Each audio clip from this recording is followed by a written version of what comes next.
आप सभी को शेख शहजाद उस्मानी का प्यार भरा नमस्कार। दरअसल हुआ क्या, कल शनिवार को मैं घूमता-घामता अपने पार्क में पहुँचा। वहाँ पर खूब सारे बच्चे खेल रहे थे। मैं उनको देखने लगा। उनके नज़दीक गया और उनकी एक्टिविटीज़ को देखा। सभी मस्ती में खेल रहे थे। दरअसल सभी की यूनिट परीक्षाएँ, मासिक टेस्ट पूरे हो चुके थे और आज वो मस्ती कर रहे थे। मज़ाक ही मज़ाक में बातें करते हुए मैंने उनसे पूछा कि अच्छा ये बताओ 31 जुलाई को क्या ख़ास रहा? हिंदी लिटरेचर और फ़िल्मी गानों से संबंधित। तो सभी बच्चे चौंक गए कि ये क्या सवाल है? उनमें से एक बच्चा तपाक से बोला, मैं बता सकता हूँ। मैंने कहा तुम्हारा नाम? बोला छोटू, छोटू नाम है मेरा। मैंने कहा बताओ क्या रहा कल? तो बाकी बच्चे बीच में बोले कि अंकल असल में हमने ना तो न्यूज़ देखी, ना ही मोबाइल चलाया और ना ही टीवी देखा। हम लोगों के पीरियोडिक टेस्ट पूरे हुए थे, तो हम लोग तो आज दिन भर खेलते रहे, इधर-उधर मस्ती करते रहे। तो फिर छोटू बोला, मुझे पता है। हमने कहा, क्या पता है? तो बोला, प्रेमचंद जी की कहानी से संबंधित बात है। हमने कहा और? बोला और नहीं मालूम। तो मैंने कहा, बेटा तुम सही कह रहे हो। 31 जुलाई को कहानीकार मुंशी प्रेमचंद जी की जयंती थी और इस दिन फ़िल्म, गायक, कलाकार मोहम्मद रफ़ी को भी याद किया गया। फिर मैंने पूछा बेटा तुम्हें पता कैसे चला कि मुंशी प्रेमचंद जी की कहानी से संबंधित कोई बात है? तो छोटू बोला सपने की बात है। हमने कहा सपने की बात? क्या सपने की बात? तो बोला मोटू पतलू की बात। मैंने कहा मोटू पतलू? बोले हाँ, वही जो हम कॉमिक्स में पढ़ते हैं। वे दोनों मेरे सपने में आए थे। हमने कहा सपने में? हाँ, सपने में आए थे। मोटू हाथ में समोसे लिए हुए था थाली में और पतलू अपने मास्क लगाए हुए उसके साथ खड़ा हुआ था और दोनों समोसे बाँट रहे थे और बीच-बीच में खा भी रहे थे। हमने कहा अच्छा, तो क्या हुआ फिर? बोला मोटू और पतलू के बीच में कोई बातचीत चल रही थी सपने में और मोटू बताने लगा कि मैं मुंशी प्रेमचंद जी की कहानियाँ पढ़ के आया हूँ और सुनकर आया हूँ, क्योंकि आज उनकी जयंती है। तो पतलू बोला कि मुझे भी सुनाओ। तो मोटू ने पतलू को एक कहानी सुनाई, मुंशी प्रेमचंद जी की। मैंने कहा, "कहानी? कौन-सी कहानी?" तो बोला कि ईदगाह, ईदगाह कहानी सुनाई। तो हमने पूछा कि मोबाइल से या किताब से या किसी और तरीके से? स्कूल की कहानी की किताब, हिंदी की किताब से। तो बोला मोबाइल से उसने कोई वेबसाइट खोली और कहानी सुनाने लगा। हमने कहा, "अच्छा सपना देखा आपने? क्या सपना था बेटा?" बोले, "कुछ नहीं वो न मोटू पतलू को कहानी सुना रहा था सपने में और समोसे तो उनका मज़े ले रहे थे दोनों।" तो उसने जो बात मुझे सुनाई पूरे सपने की बात, मैं आज आपको सुना रहा हूँ। लेकिन उसके पहले मैं आपको बता दूँ कि मुंशी प्रेमचंद मशहूर कहानीकार हुए हैं और उनका जन्म 31 जुलाई 1880 को वाराणसी के निकट लम्ही गाँव में हुआ था। उनकी माता का नाम आनंदी देवी था तथा पिता मुंशी अजायब राय लम्ही में डाक मुंशी थे। बच्चों को मैंने बताया कि पढ़ने का शौक उन्हें बचपन से ही लग गया था मुंशी प्रेमचंद जी को और 13 साल की उम्र से ही उन्होंने अच्छी-अच्छी किताबें पढ़ी और बाद में प्रेमचंद के नाम से उपन्यास लिखने लगे। प्रेमचंद के उपनाम से लिखने वाले ये धनपत राव राय श्रीवास्तव जी थे, जो हिंदी और उर्दू के महानतम भारतीय लेखकों में से हैं। उन्हें मुंशी प्रेमचंद और नवाब राय नाम से भी जाना जाता है। इस नाम से उन्हें मालूम सर्वप्रथम बंगाल के विख्यात उपन्यासकार शरत चंद्र चट्टोपाध्याय ने संबोधित किया था।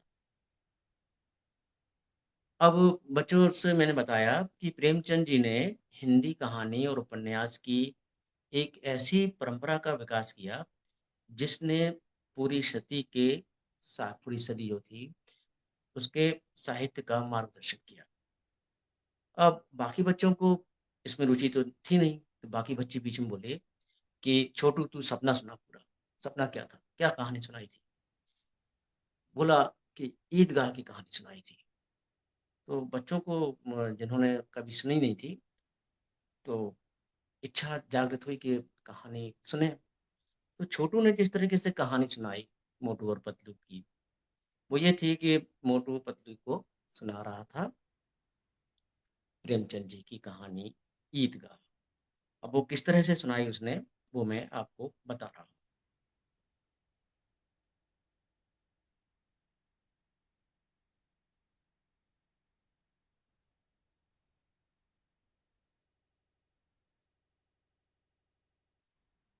रमज़ान के पूरे 30 रोज़ों के बाद ईद आई है। कितना मनोहर, कितना सुहावना प्रभाव है।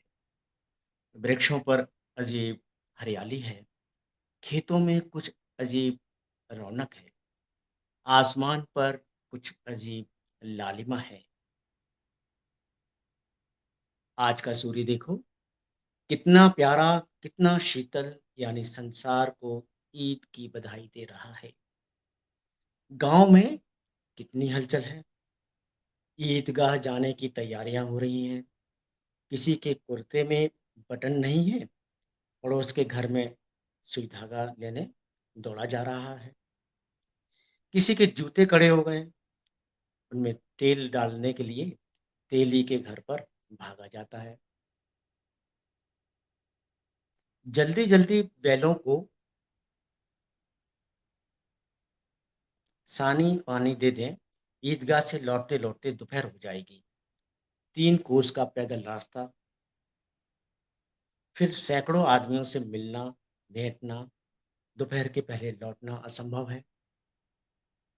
लड़के सबसे ज़्यादा प्रसन्न हैं। किसी ने एक रोज़ा रखा है, वह भी दोपहर तक, किसी ने वह भी नहीं, लेकिन ईदगाह जाने की खुशी उनके हिस्से की चीज़ है। रोज़ बड़े बूढ़ों के लिए होंगे, रोज़े बड़े बूढ़ों के लिए होंगे, उनके लिए तो ईद है, रोज़ ईद का नाम रटते थे, आज वो आ गई। अब जल्दी पड़ी है कि लोग ईदगाह क्यों नहीं चलते? इन्हें गृहस्थी की चिंताओं से क्या प्रयोजन? सेवइयों के लिए दूध और शक्कर घर में है या नहीं, इनकी बला से, ये तो सेवइयाँ खाएँगे। वे क्या जाने कि अब्बाजान क्यों बदहवास चौधरी कायम अली के घर दौड़े जा रहे हैं। उन्हें क्या खबर कि चौधरी आंखें बदल लें तो ये सारी ईद मुहर्रम हो जाए। उनकी अपनी जेबों में तो कुबेर का धन भरा हुआ है। बार बार जेब से अपना खजाना निकाल कर गिनते हैं और खुश होकर फिर रख लेते हैं। महमूद गिनता है, 1, 2, 10, 12, उसके पास 12 पैसे हैं। मोहसिन के पास 1, 2, 3, 8, 9, 15 पैसे हैं। इन्हीं अनगिनती पैसों में अनगिनती चीज़ें लाएँगे, खिलौने, मिठाइयाँ, बिगुल, गेंद और जाने क्या-क्या। और सबसे ज़्यादा प्रसन्न है हामिद। वह 4-5 साल का गरीब सूरत, दुबला-पतला लड़का जिसका बाप गत वर्ष हैजे की भेंट हो गया और माँ ना जाने क्यों पीली होती-होती एक दिन मर गई। किसी को पता क्या बीमारी है? कहती तो कौन सुनने वाला था? दिल पर जो बीतती थी, वह दिल में ही सहती थी और जब ना सहा गया, तो संसार विदा हो गई। अब हामिद अपनी बूढ़ी दादी अमीना की गोद में सोता है और उतना ही प्रसन्न है। उसके अब्बा जान रुपए कमाने गए हैं, बहुत सी थैलियाँ लेकर आएँगे।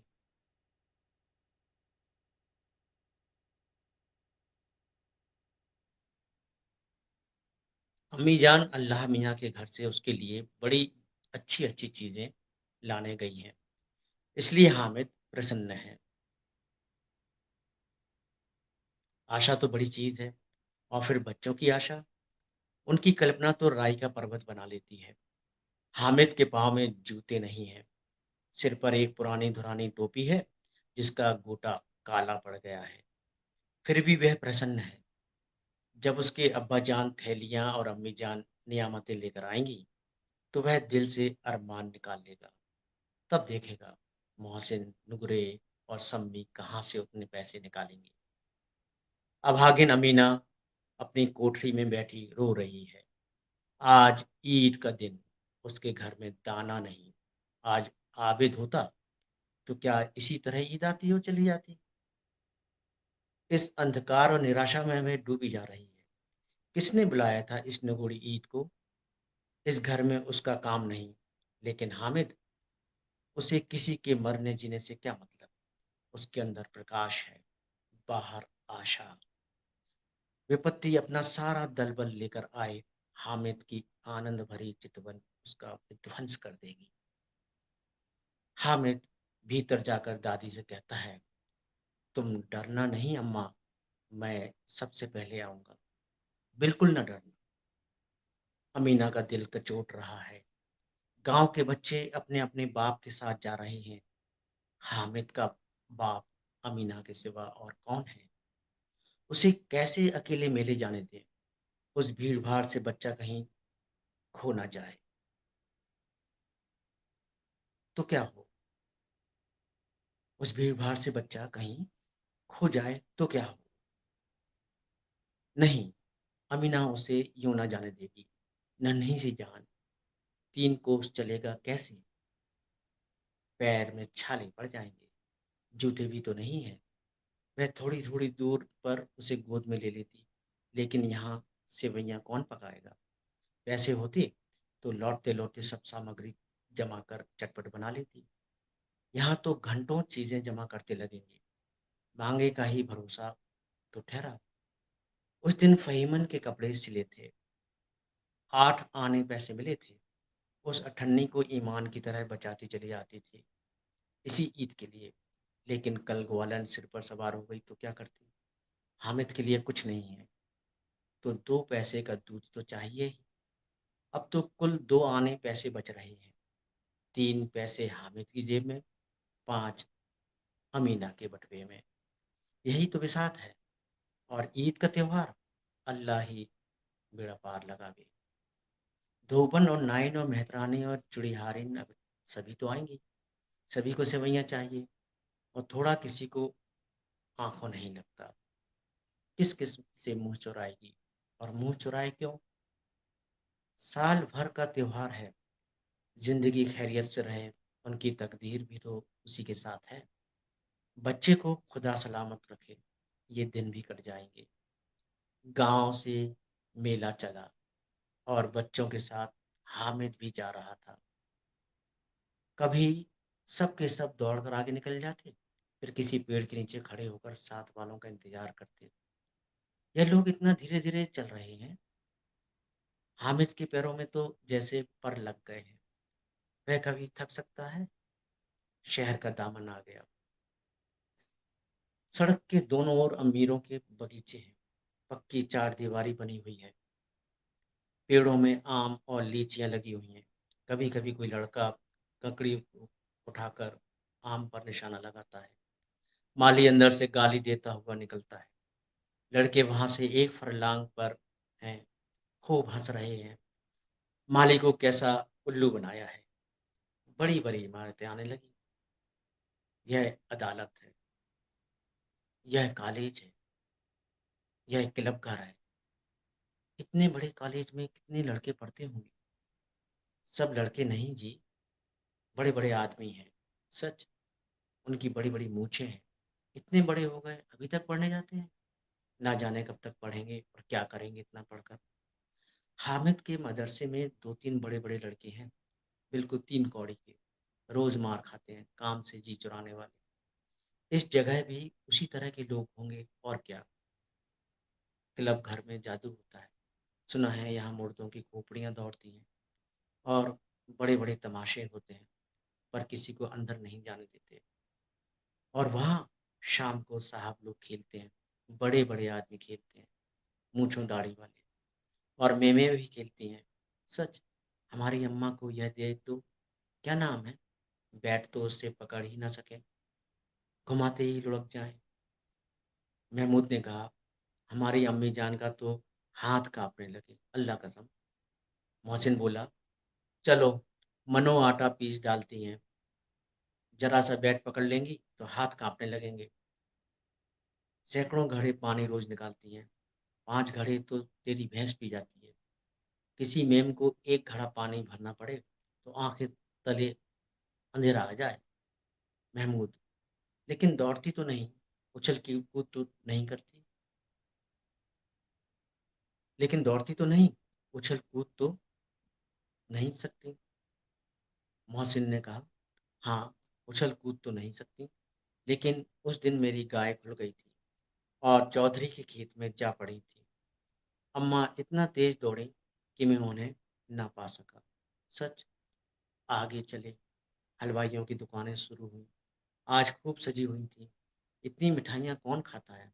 देखो ना, एक-एक दुकान पर मनो हो। सुना है रात को जिन्नात आकर खरीद ले जाते हैं। अब्बा कहते थे कि आधी रात को एक आदमी हर दुकान पर जाता है और जितना माल बचा होता है वह तुलवा लेता है और सचमुच के रुपए देता है। बिल्कुल ऐसे ही रुपए। हामिद को यकीन ना आया। ऐसे रुपए जिन्नात को कहाँ से मिल जाएंगे? मोहसिन ने कहा, जिन्नात को रुपए की क्या कमी? जिस खजाने में चाहें चले जाएं। लोहे के दरवाजे तक उन्हें नहीं रोक सकते जनाब। आप हैं किस फेर में? हीरे जवाहरात तक उनके पास रहते हैं। जिससे खुश हो गए, उसे टोकरों जवाहरात दे दिए। अभी यहीं बैठे हैं, 5 मिनट में कलकत्ता पहुंच जाए। हामिद ने फिर पूछा, जिन्नात बहुत बड़े बड़े होते हैं? मोहसिन, एक एक सिर आसमान के बराबर होता है जी। जमीन पर खड़ा हो जाए तो उसका सिर आसमान से जा लगे, मगर चाहे तो एक लोटे में घुस जाए। हामिद, लोग उन्हें कैसे खुश करते हो? कोई मुझे मंत्र बता दे तो एक जिन्न को खुश कर लो। मोहसिन, अब यह तो मैं नहीं जानता, लेकिन चौधरी साहब के काबू में बहुत से जिन्नात हैं। कोई चीज़ चोरी हो जाए, चौधरी साहब उसका पता लगा लेंगे और चोर का नाम बता देंगे। जुमराती का बछवा उस दिन खो गया था। 3 दिन हैरान हुए, कहीं ना मिला। तब झक मार कर चौधरी के पास गए। चौधरी ने तुरंत बता दिया, मवेशी खाने में है और वहीं मिला। जिन्नात आकर उन्हें सारे जहान की खबर दे जाते हैं। अब उसकी समझ में आ गया कि चौधरी के पास इतना क्यों धन है और क्यों इनका इतना सम्मान है। आगे चले, यह पुलिस लाइन है। यहीं सब कांस्टेबल कवायद करते हैं। रैटन, फायर, फो। रात को बेचारे घूम घूम कर पहरा देते हैं। नहीं, चोरियां हो जाए। मोहसिन ने प्रतिवाद किया, यह कांस्टेबल पहरा देते हैं, तभी तुम बहुत जानते हो वाजी हजरत। ये चोरी करते हैं। शहर के जितने चोर डाकू हैं सब इनसे मिले रहते हैं। रात को ये लोग चोरों से तो कहते हैं चोरी करो, और आप दूसरे मोहल्ले में जाकर जागते रहो पुकारते हैं। तभी इन लोगों के पास इतने रुपए आते हैं। मेरे मामू एक थाने में कांस्टेबल हैं, 20 रुपया महीना पाते हैं। लेकिन 50 रुपए घर भेजते हैं। अल्लाह कसम, मैंने एक बार पूछा था कि मामू आप इतने रुपए कहाँ से पाते हैं? हँसकर कहने लगे, बेटा अल्लाह देता है। फिर आप ही बोले, हम लोग चाहें तो एक दिन में लाखों मार लाएँ। हम तो इतना ही लेते हैं जिसमें अपनी बदनामी ना हो और नौकरी ना चली जाए। हामिद ने पूछा, ये लोग चोरी करवाते हैं तो इन्हें कोई पकड़ता नहीं? मोहसिन उसकी नादानी पर दया दिखाकर बोला, अरे पागल, इन्हें कौन पकड़ेगा? पकड़ने वाले तो यह लोग खुद हैं, लेकिन अल्लाह इन्हें सजा भी खूब देता है। हराम का माल हराम में जाता है। थोड़े ही दिन हुए, मामू के घर में आग लग गई। सारी लेई पूंजी जल गई। एक बर्तन तक ना बचा। कई दिन पेड़ के नीचे सोए। अल्लाह कसम, पेड़ के नीचे। फिर न जाने कहाँ से 100 कर्ज लाए तो बर्तन भांडे भाए। फिर न जाने कहाँ से 100 कर्ज लाए तो बर्तन भांडे आए। हामिद, 100 तो 50 से ज्यादा होते हैं। कहाँ 50, कहाँ 100? 50 एक थैली भर होता है। 100 तो 2 थैलियों में भी ना आए। अब बस्ती घनी होने लगी। ईदगाह जाने वालों की टोलियां नजर आने लगी। एक से एक भड़कीले वस्त्र पहने हुए। कोई इक्के तांगे पर सवार, कोई मोटर पर। सभी इत्र में बसे, सभी के दिलों में उमंग।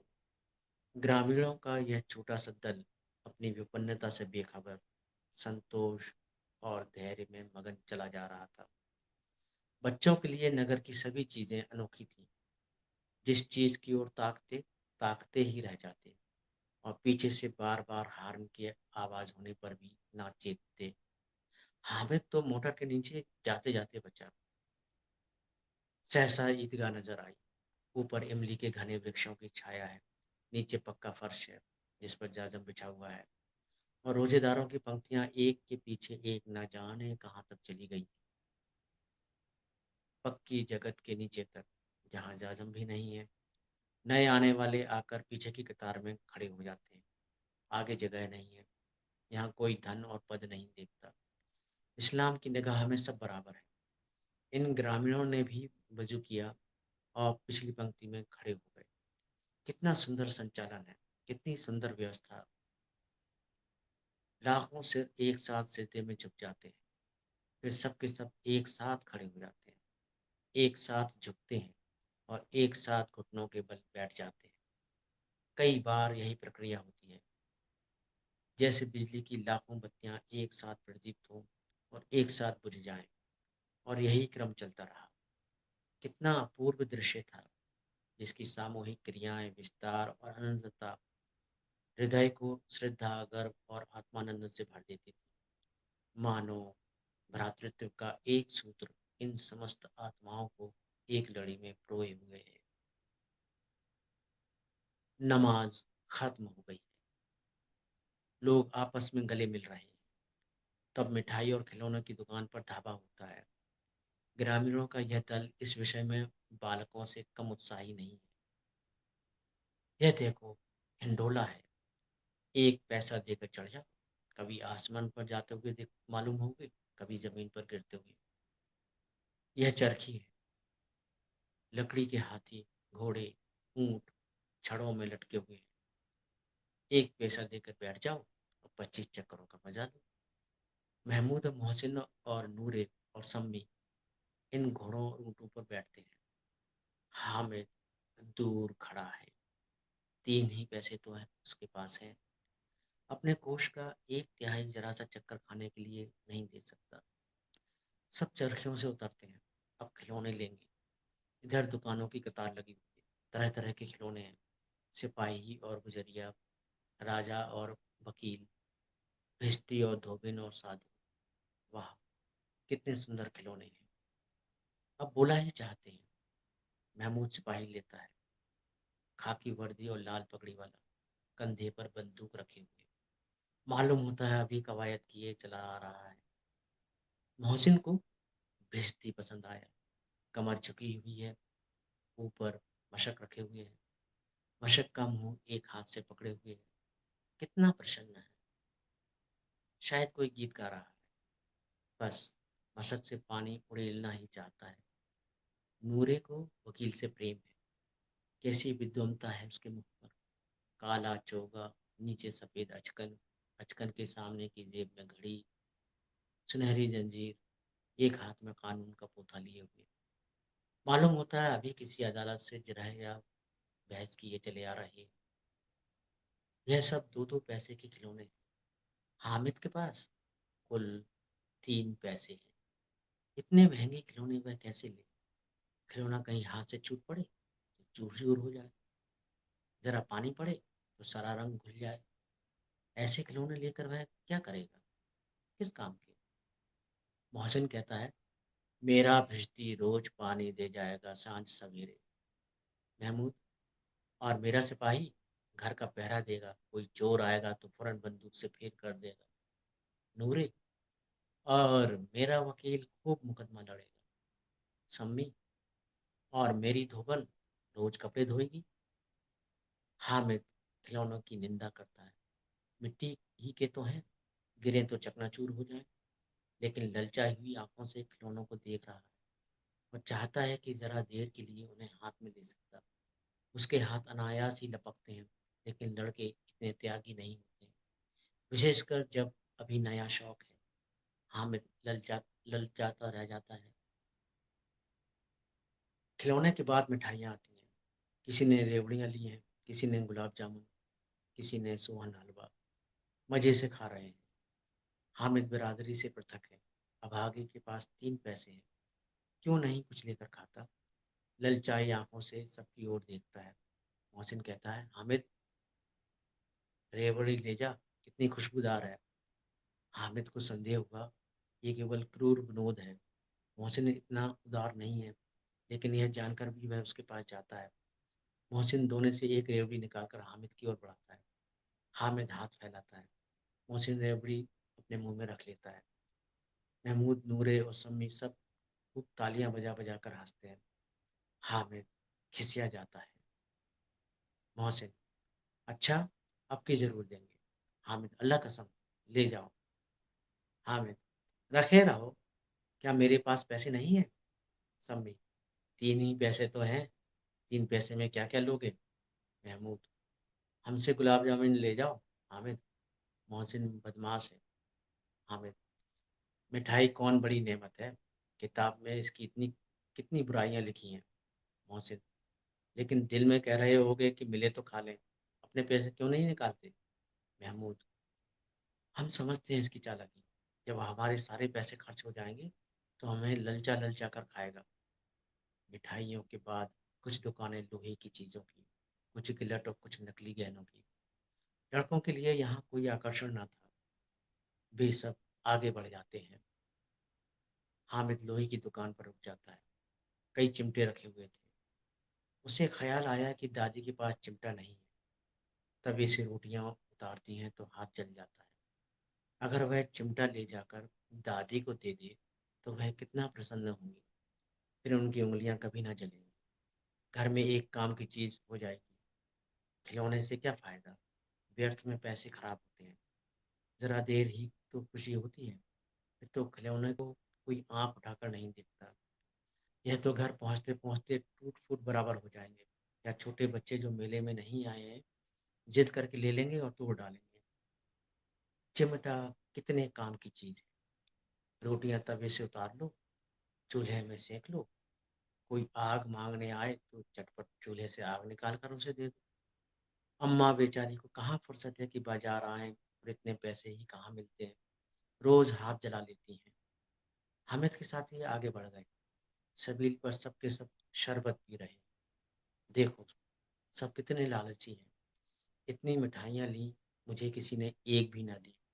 उस पर कहते हैं मेरे साथ खेलो, मेरा यह काम करो। अब अगर किसी ने कोई काम करने को कहा तो पूछूंगा, खाएं मिठाइयाँ? आप मुंह सड़ेगा, थोड़ी फुंसियाँ निकलेंगी, आप ही जबान चटोरी हो जाएगी।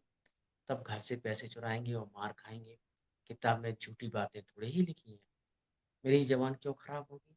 अम्मा चिमटा देखते ही दौड़कर मेरे हाथ से ले लेंगी और कहेंगी, मेरा बच्चा अम्मा के लिए चिमटा लाया है, कितना अच्छा लड़का है। इन लोगों के खिलौने पर कौन इन्हें दुआएं देगा? बड़ों की दुआएं सीधे अल्लाह के दरबार में पहुंचती हैं और तुरंत सुनी जाती हैं। मेरे पास पैसे नहीं।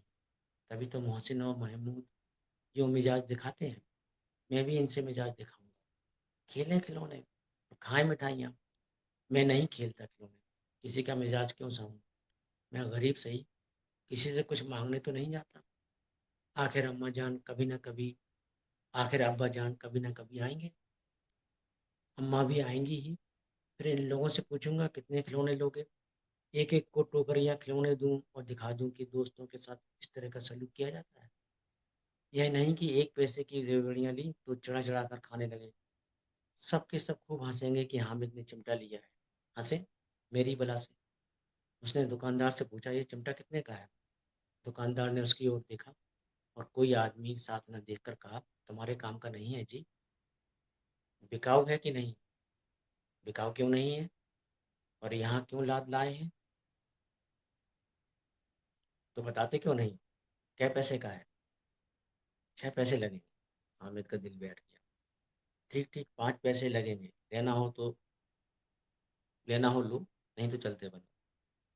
हामिद ने कलेजा मजबूत करके कहा, 3 पैसे लोगे। यह कहता हुआ वह आगे बढ़ गया कि दुकानदार की घुड़कियां ना सुने। लेकिन दुकानदार ने घुड़कियां नहीं दी, बुलाकर चिमटा दे दिया। हामिद ने उसे इस तरह कंधे पर रखा मानो बंदूक है, और शान से अकड़ता हुआ संगियों के पास आया। जरा सुने, सबके सब क्या क्या आलोचनाएं करते हैं। मोहसिन ने हंसकर कहा, यह चिमटा क्यों लाया पगले, इसे क्या करेगा। हामिद ने चिमटे को जमीन पर पटक कर कहा, जरा अपना भिश्ती जमीन पर गिरा दे। सारी पसलियां दूर दूर सारी पसलियां चूर चूर हो जाए बच्चों की। हामिद ने चिमटे को जमीन पर पटक कर कहा, जरा अपना भिश्ती जमीन पर गिरा दो। सारी पसलियां चूर चूर हो जाए बच्चों की। महमूद बोला, तो यह चिमटा कोई खिलौना है। हामिद, खिलौना क्यों नहीं है। अभी कंधे पर रखा, बंदूक हो गई। हाथ में ले लिया, फकीरों का चिमटा हो गया। चाहूं तो इससे मजीरे का काम ले सकता हूँ। एक चिमटा जमा दूं तो तुम लोगों के सारे खिलौने की जान निकल जाए। तुम्हारे खिलौने कितना ही जोर लगाए, मेरे चिमटे का बाल भी बांका नहीं कर सकते। मेरा बहादुर शेर है चिमटा।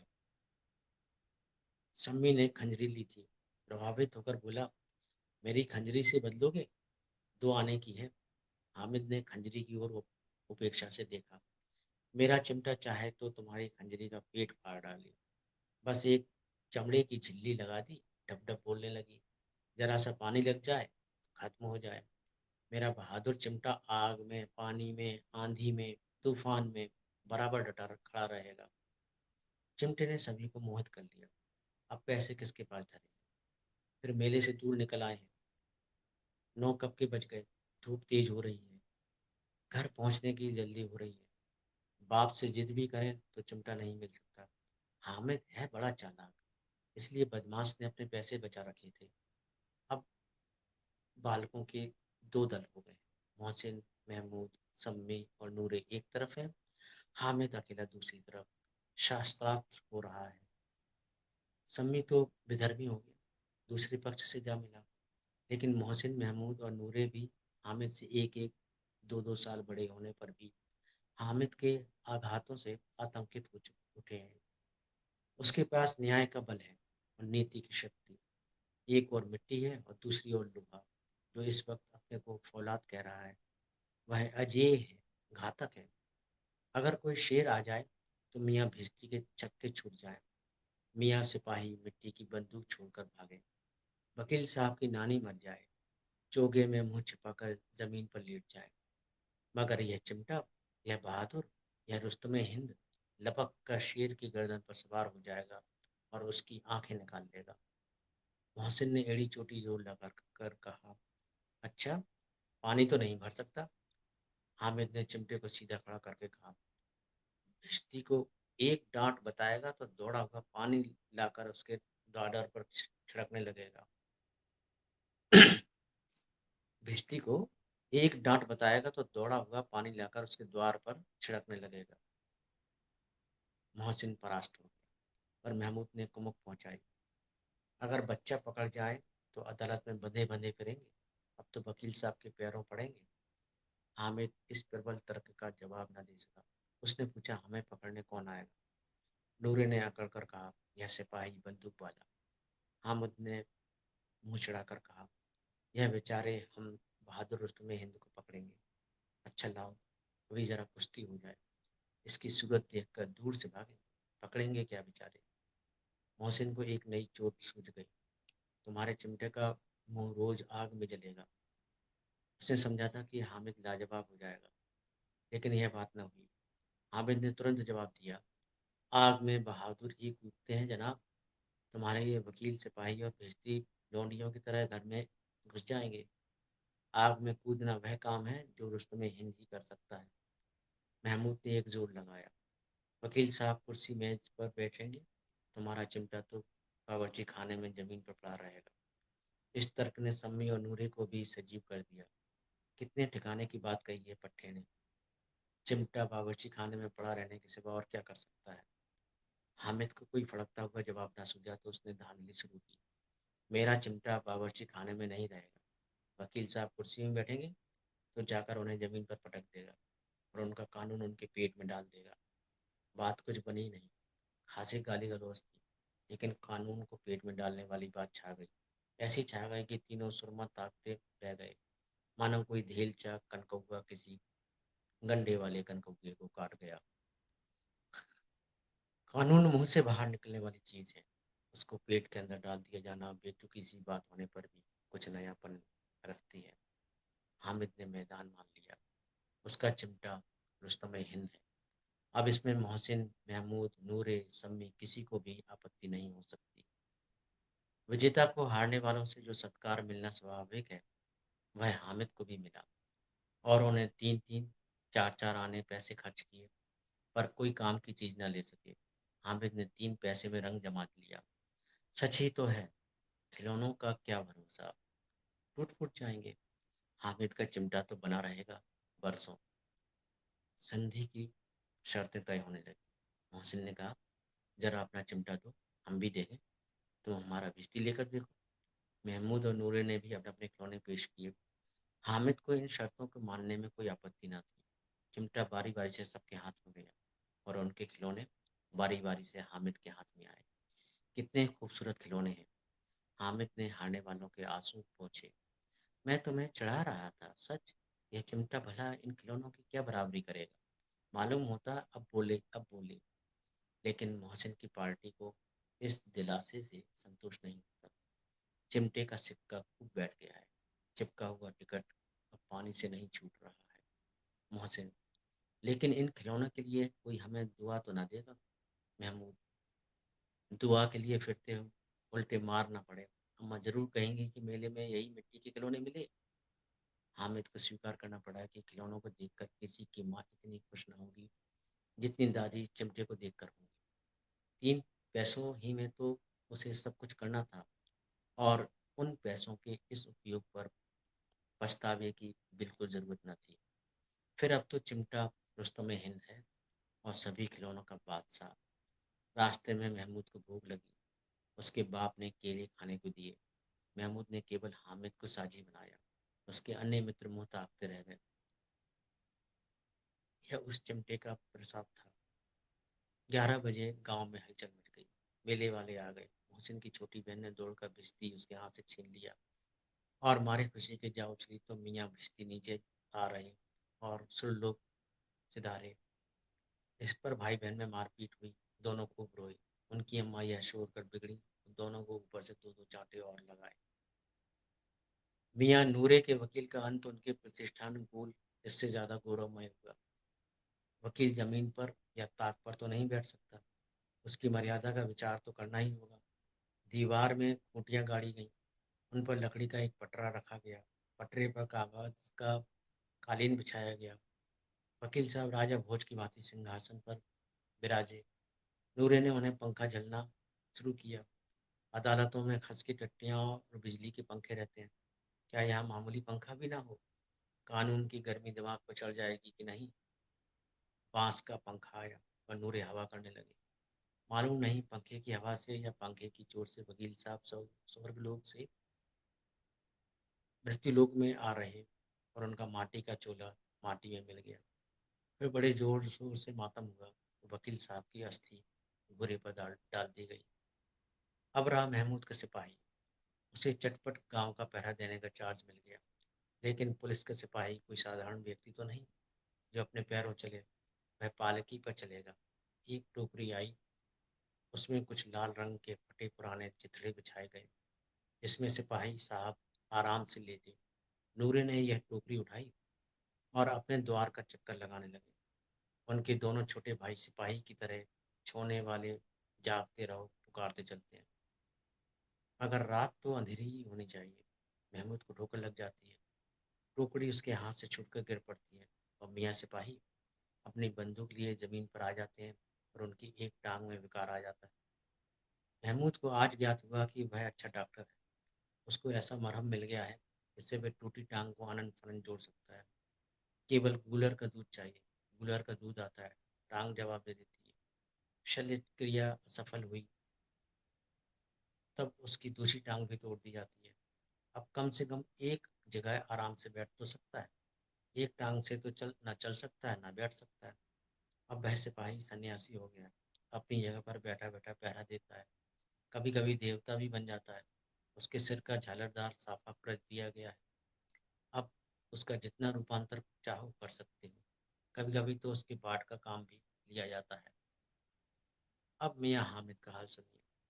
अमीना उसकी आवाज़ सुनते ही दौड़ी और उसे गोद में उठाकर प्यार करने लगी। सहसा उसके हाथ में चिमटा देखकर वह चौंकी। यह चिमटा कहाँ था? मैंने मोल लिया है। क्या पैसे में? 3 पैसे दिए। अमीना ने छाती पीट ली। ये कैसा बेसमझ लड़का है कि दोपहर हुआ, कुछ खाया ना पिया, लाया क्या? चिमटा? सारे मेले में तुझे कोई और चीज ना मिली जो वह लोहे का चिमटा उठा लाया? हामिद ने अपराधी भाव से कहा। तुम्हारी उंगलियां तवे से जल जाती थी, इसलिए मैंने इसे लिया। बुढ़िया का क्रोध तुरंत स्नेह में बदल गया। और स्नेह भी वह नहीं जो प्रगल्भ होता है और अपनी सारी कसक शब्दों में बिखेर देता है। यह मूक स्नेह था। खूब ठोस, रस और स्वाद से भरा हुआ। बच्चे में कितना त्याग, कितना सद्भाव और कितना विवेक है। दूसरों को खिलौने लेते और मिठाई खाते देखकर इसका मन कितना ललचाया होगा। इतना जब्त इससे हुआ कैसे? वहां भी इसे अपनी बुढ़िया दादी की याद बनी रही। अमीना का मन गदगद हो गया। और अब एक बड़ी विचित्र बात हुई। हामिद के इस चिमटे से भी विचित्र। बच्चे हामिद ने बूढ़े हामिद का पार्ट खेला था। बुढ़िया अमीना बालिका अमीना बन गई। वह रोने लगी। दामन फैलाकर हामिद को दुआएं देती जाती थी और आंसू की बड़ी बड़ी बूंदें गिराती जाती थी। हामिद इसका रहस्य क्या समझता?